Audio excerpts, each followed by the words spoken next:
Encore faut-il être capable d'entendre, de discuter, d'échanger et de ne pas rester chacun sur une position pensant qu'on a le savoir ou qu'on a effectivement tiré de l'expérience ou de ceci l'alpha et l'oméga de la posture idéale, quoi.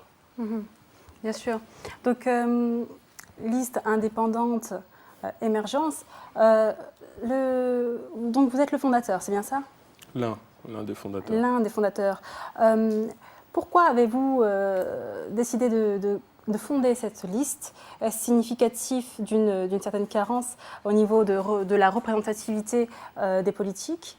Pourriez-vous nous en dire des mots ou de votre vision? Tout simplement, c'est parti du constat, comme je l'ai signalé tout à l'heure, en 2008, lors des municipales, il y a eu, je dirais, une quinzaine de listes indépendantes lors des municipales. Et on s'en est rendu compte après les résultats que voilà, Fresnes, il y a eu 11,11%, Massy 10%, Saint-Ouen 12%, Grigny 26%, Nangy 29%. On s'est dit, on ne se connaissait pas tous à l'époque, et on s'est dit pourquoi pas commencer à se rencontrer, puisque on a constaté que chacun d'entre nous présidait ou militait dans des associations de terrain qui maîtrisent pour l'essentiel leur territoire. Et on s'est dit, pourquoi pas pour la prochaine échéance faire quelque chose de commun. Et voilà, donc au fil du temps, on a fini par bâtir Émergence. Et en même temps, on a retrouvé en cours de démarche citoyenne, on est tombé sur des associations qui étaient totalement dans notre démarche aussi, dans notre état d'esprit. On a rencontré aussi des militants de terrain qui ne sont pas forcément inscrits dans des associations ou des partis ou des mouvements. Et on a réussi à fédérer un maximum de franciliens sur tout le département, puisqu'on s'est aussi rendu compte à travers nos actions, je dirais, occasionnelles, sur le plan départemental ou local, on s'est rendu compte que nos réseaux se croisaient, mais rien n'était cristallisé, rien n'était formalisé en fait. Donc là, on a décidé de passer à une autre étape.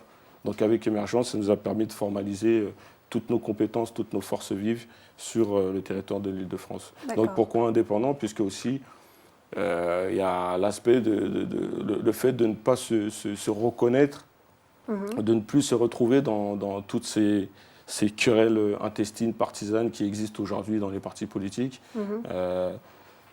On nous parle de valeurs de gauche. Les valeurs de gauche, pour nous, ne sont plus réellement portées par les cadres politiques actuels. Effectivement, M. Melouli est un acteur de terrain, mais pour nous, sa stratégie, effectivement, de bousculer de l'intérieur, c'est une stratégie noble aussi et respectable.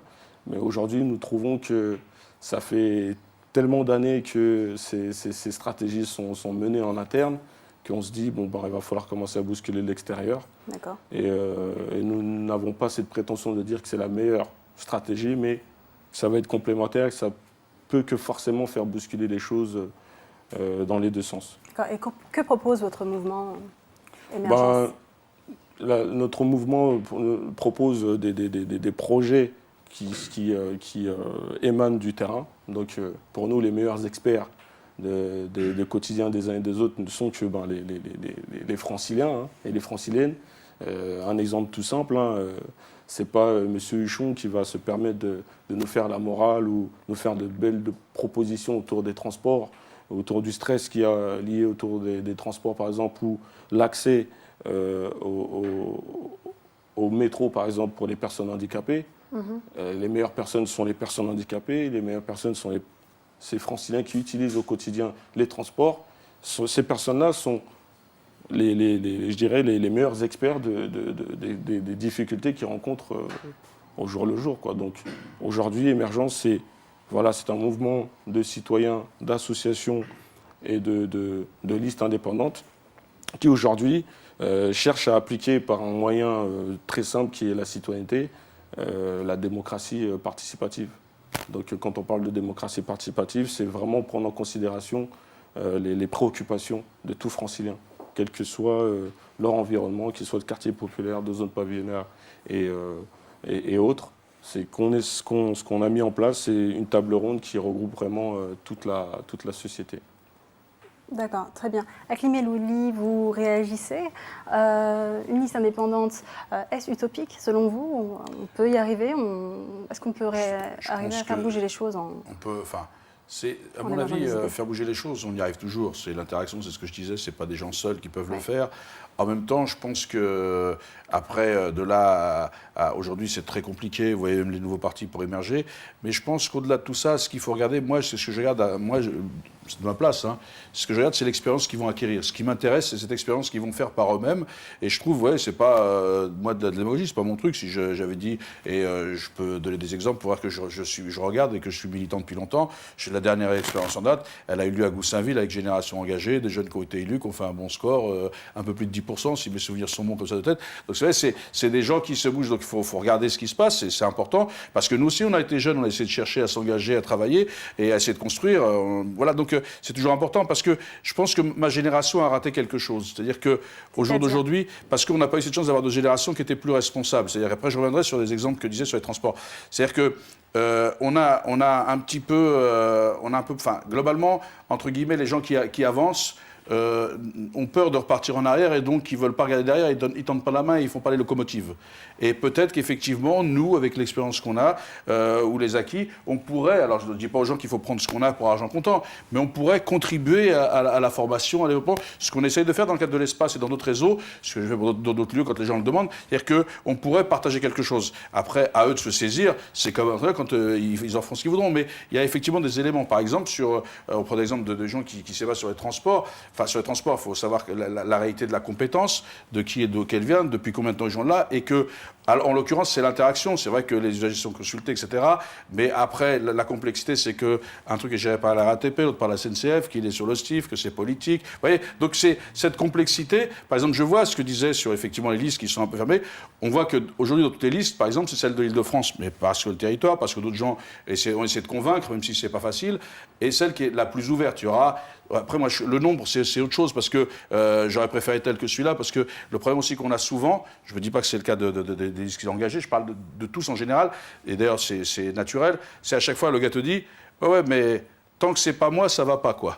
Donc, à un moment donné, on peut contester les noms, mais je crois qu'il y a une avancée. Elle est significative par rapport à ce qu'il y avait, mais je pense que la question, c'est pas le nombre, c'est-à-dire que ce que disait aussi Mams, parce qu'il peut me tutoyer, parce que sinon ça fait ce truc, mais ce que disait Mams, c'est que le problème, c'est quelle plus-value on apporte dans la liste. C'est-à-dire que c'est ça qu'il faudrait regarder, c'est-à-dire qu'il ne faudrait pas venir faire la même chose que les autres, quoi. Vous voyez ce que je veux dire, c'est si on veut de la diversité, elle n'est pas que ethnique, elle est ethnique, parce que le problème je fais attention, quand on dit ça, je ne voudrais pas dédouaner les gens qui ne font pas. C'est-à-dire qu'en vérité, il y a trois fractures dans notre pays. Il y a la fracture territoriale, la fracture sociale, et il y en a une qui est l'impensée coloniale, c'est la fracture ethnique.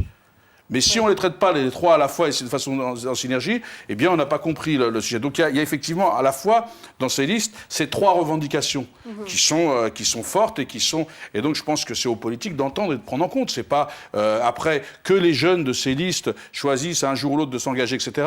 Je pense que c'est pas en ayant une attitude de citadelle assiégée qu'on va permettre aux citoyens de venir s'engager ou de venir vers soi. Je pense qu'il faut au contraire être ouvert. Moi j'ai rien à protéger, j'ai pas mis les sacs de sable et le fusil, mais certains, c'est toujours, je disais, pour anecdote, quand on défendait ça dans le parti, parce que c'est fort, il y en a qui disaient « je suis d'accord avec toi », je lui dis « sois pas trop d'accord avec moi parce que c'est ta place qu'on prend demain ». Et ça le faisait moins rire. Parce que tout le monde est d'accord pour en faire la diversité. Le seul problème, c'est que personne ne veut le faire à sa place. Mais comme toutes les places sont prises et que nous, on n'a pas eu les modes de reproduction qui nous installaient, eh ben, faut bien que quelqu'un se pousse à un moment donné. Donc tout le monde est d'accord pour en faire sur le discours. Le problème, c'est que du discours à la pratique, il y a un pas que les gens n'arrivent pas à franchir. Et donc c'est peut-être aussi, de mon expérience, moi j'ai tiens un certain nombre de choses. Alors, moi, je pourrais me replier, je continue un peu, parce que le fait aussi, c'est que les gens veulent qu'on se replie. Il y a aussi une stratégie pour se replier, pour justement, comme tu dis, je pourrais me replier sur mon local et plus m'occuper de ce qui se passe à l'extérieur. Ouais. Moi, je pense qu'effectivement, au contraire, il faut continuer à aller de l'avant, à batailler, parce que sur le local, moi, je suis leader de mon groupe, enfin voilà, je dis pas ça, je rassure mes camarades, je fais pas d'hégémonie, tout ça, mais je me suis imposé dans le paysage politique local, quoi. Je suis un concurrent sérieux pour le maire. La première fois que je me suis présenté en 2004 aux élections, j'ai fait que 300 voix d'écart avec la vice-présidente communiste sortante en 2004. Donc c'est, pour aller, ceux qui connaissent les villes, Quand vous avez une ville qui est communiste depuis 70 ans, pour aller, alors que d'habitude le PS était éliminé au premier tour, c'est la droite qui venait. Et là, en l'occurrence, donc il y a eu, effectivement, comme il disait, il y a eu une aspiration des gens des quartiers populaires. Le seul problème, c'est qu'effectivement, pour eux, ça ne va pas assez vite. Et je peux comprendre, parce que quand on souffre, on n'a pas la même notion du temps que des gens qui vont bien, qui peuvent dire ça peut attendre un petit peu, quoi. Et quand on souffre, ça ne peut pas attendre, malheureusement. On a l'impression d'être dans un certain marasme politique. Excusez-moi d'avoir été trop long, mais voilà, j'essaie de rester là. Non, très bien.